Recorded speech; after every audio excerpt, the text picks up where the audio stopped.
उनको श्रद्धांजलि देते हुए हम यह पंक्ति कह सकते हैं कि देश वो टूटे जहां बलिदानियों का बैठता पहरा नहीं था और मानचित्रों की मिटी वो ही लकीरें, रंग जिन पर रक्त का गहरा नहीं था।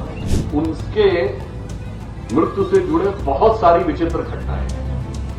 3 पॉइंट है, सिर्फ अगर आप ध्यान दें तो आपको समझ में आ जाएगा। जब बिना परमिट के प्रवेश नहीं होता था तो प्रवेश कैसे दे दिया गया? परमिट देना भारत सरकार का कार्य होता है, यानी बगैर पासपोर्ट के किसी को जाने दिया जाए, यह अपने आप में संदेह पैदा करता है कि आज हम श्यामा प्रसाद मुखर्जी जी के बलिदान दिवस के ऊपर एकत्र हुए हैं, जो सिर्फ हमारी पार्टी के संस्थापक ही नहीं, स्वतंत्र भारत के पहले राजनीतिक बलिदानी थे, जिन्होंने कि इस देश की एकता और अखंडता के लिए अपना जीवन बलिदान किया।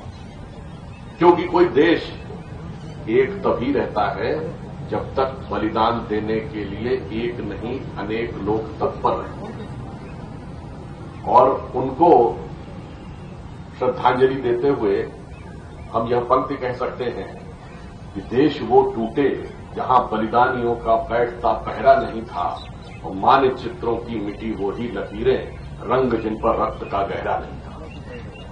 तो अपने रक्त से मानचित्रों की उन लकीरों को सुनिश्चित करने का काम श्यामा प्रसाद मुखर्जी जी ने किया। और जैसा कि अभी वीरेंद्र जी बोल रहे थे, उनके मृत्यु से जुड़े बहुत सारी विचित्र घटनाएं। 3 पॉइंट है, सिर्फ अगर आप ध्यान दें तो आपको समझ में आ जाएगा। जब बिना परमिट के प्रवेश नहीं होता था तो प्रवेश कैसे दे दिया गया? परमिट देना भारत सरकार का कार्य होता है, यानी बगैर पासपोर्ट के किसी को जाने दिया जाए, यह अपने आप में संदेह पैदा करता है। और अगर रोकना था तो जहां से पठानकोट से आगे, जहां जम्मू कश्मीर की सीमा शुरू होती थी, वहां पर नहीं रोका गया, यह अपने आप में आश्चर्यजनक था। क्यों नहीं रोका गया? और अंदर जाने के बाद उन्हें जम्मू में ही रोक लिया जाना चाहिए था, वहां से भी आगे जाने दिया गया। और उसके बाद अरेस्ट किया गया किस आधार पर? गैर कानूनी तरीके से आने के आधार पर नहीं, शांति व्यवस्था के आधार पर। चलिए वो भी समझ में आता था तो जम्मू में अरेस्ट करके रखना चाहिए था, तो श्रीनगर ले जाने की क्या जरूरत थी?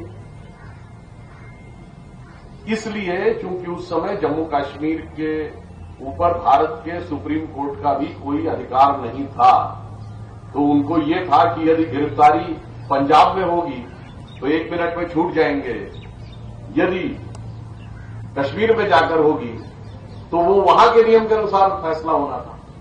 और कश्मीर में जाकर जिस प्रकार से उनको रखा गया, जिसका कि जिक्र अभी कर रहे थे, तो उनकी जो नर्स थी जिसका नाम राजदुलारी टिक्कू था, उन्होंने अपने संस्मरणों में लिखा है कि किस ढंग से इंजेक्शन देने के बाद प्रतिक्रिया हुई, और वो सारी विषय अपनी जगह है। मैं सिर्फ 2 पॉइंट और बताना चाहता हूं जिससे बहुत साफ समझ में आता है। श्यामा प्रसाद मुखर्जी जी की मृत्यु के बाद जवाहरलाल नेहरू जी ने एक ही डेट के आसपास, यानी 29 जून और 30 जून 1953 को 2 लेटर लिखे। एक लिखा है जम्मू कश्मीर के तत्कालीन मुख्यमंत्री शेख अब्दुल्ला को। वो ये कहते हैं कि श्यामा प्रसाद मुखर्जी जी की माताजी ने मुझे पत्र लिखा है और वो संदेह पैदा कर रही, इसलिए मैं आपको ये सलाह देता हूं कि आप प्रेस में जाकर ये बताइए कि उनको कैसे रखा गया था और वो स्वस्थ थे, हमने उनको बहुत अच्छे ढंग से रखा था। यानी सीएम को तो वो ये जानकारी दे रहे हैं या मोटिवेट कर रहे हैं कि जांच की जरूरत नहीं है। अब उनकी माताजी जो योगमाया देवी थी, उनको लेटर ये लिख रहे हैं कि जांच की कोई आवश्यकता नहीं है, वो बहुत अच्छे ढंग से थे, मैं वहां गया था, मुझे वहां की सरकार ने बताया था। उल्लेखनीय बात है, मई में जब श्यामा प्रसाद मुखर्जी जी गिरफ्तार हुए थे तो नेहरू जी वहां गए तो एक बार भी उन्होंने मिलना तो छोड़िए, फोन पे बात करना भी उचित नहीं समझा था। यानी उनकी माताजी को ये लिख रहे हैं।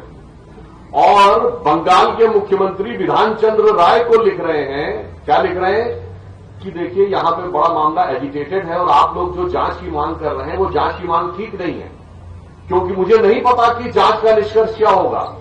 ये भी हो सकता है कि जांच में ये निष्कर्ष निकल आए कि उनके इलाज में लापरवाही बरती गई है, परंतु इससे कश्मीर के लोगों पर बड़ा बुरा प्रभाव पड़ेगा और लगेगा कि भारत उसमें हस्तक्षेप कर रहा है। और ये सारी बातें selected words of Jawaharlal Nehru में खुद वॉल्यूम 2 में लिखी हुई है, यानी नेहरू जी के हाथ से लिखे हुए जो लेटर हैं जो नेहरू मेमोरियल लाइब्रेरी में उसमें लिखा हुआ है। यानी आप समझिए, एक ही समय में 3 पत्र आप उनकी माताजी को लिख रहे हैं कि कोई गड़बड़ नहीं हुई, मुझे पता है, और आप शेख अब्दुल्ला को ये लिख रहे हैं कि आप इसी ढंग से प्रोजेक्ट करिए, और बंगाल के चीफ मिनिस्टर को लिख रहे हैं मुझे नहीं पता कि गड़बड़ क्या निष्कर्ष निकल आएगा, चूंकि बंगाल में वातावरण और भी ज्यादा निगेटिव था।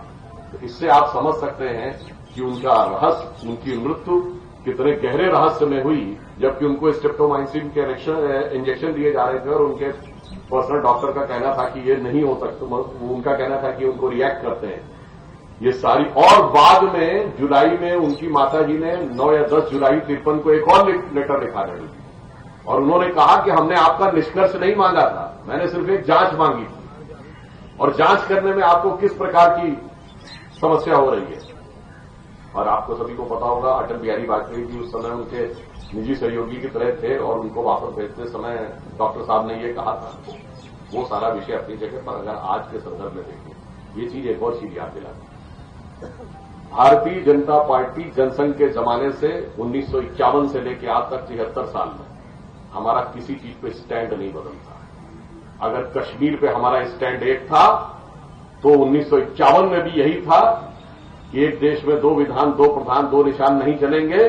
तो जैसा कि अभी उल्लेख किया, 2019 में जब मोदी जी के नेतृत्व में हमें स्पष्ट बहुमत मिला, तो हमने वो साकार करके दिखाया। हमारा कोई भी विषय हो, धारा 370 था, कॉमन सिविल कोड था, श्री राम जन्मभूमि का विषय था, हमने कभी भी उसमें कोई चेंज नहीं किया। और हमारे विपक्षी दल अपना एक स्टैंड बता दें जो इन्होंने चेंज न किया हो 75 साल। कांग्रेस ने हर चीज पे स्टैंड चेंज किया।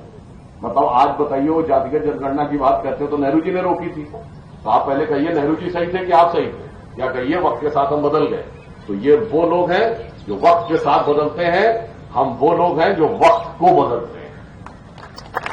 और आपने देखा कि अभी 2 दिन पूर्व प्रधानमंत्री जी ने जिस प्रकार से योग दिवस पर श्रीनगर में योग किया, सोचिए वक्त का निजाम कितना बदला है कि जो लोग कहते थे तिरंगे को कंधा देने वाला कोई नहीं मिलेगा, वहां डल लेक के किनारे तिरंगे की कतार नजर आ रही। जो ये कहते थे कि यहां पर कोई नाम लेने वाला नहीं मिलेगा, तो G20 की समिट हो गई, 20-20 देशों के झंडे वहां पर पहुंच गए। अब आप ये सोचिए, इससे सिर्फ ये दर्शाता है, एक पॉइंट और कह के विषय को समाप्त करता हूं। कश्मीर का विषय दुनिया के इतिहास का बड़ा अजीब विषय है। दुनिया में जहां कहीं भी लड़ाई होती है, वो मोहल्ले की लड़ाई हो या इंटरनेशनल लड़ाई हो, हमेशा कमजोर व्यक्ति ये कहता है कि बड़ा और ताकतवर मुझे सता रहा है। पर यहां क्या था कि बगल वाला मुल्क कमजोर था और छोटा था, हम बड़े और ताकतवर थे, मगर ये कहते थे हम उन्हें सता रहे, मतलब वो हम ये कहते थे वो हमें सता रहा है। क्यों भाई? तब ये था कि शांति के कबूतर उड़ते थे, अब गुरु गोविंद सिंह जी के बाज उड़ते हैं, जो जाके स्ट्राइक करके चले भी आते हैं। तो ये बदलाव आया है।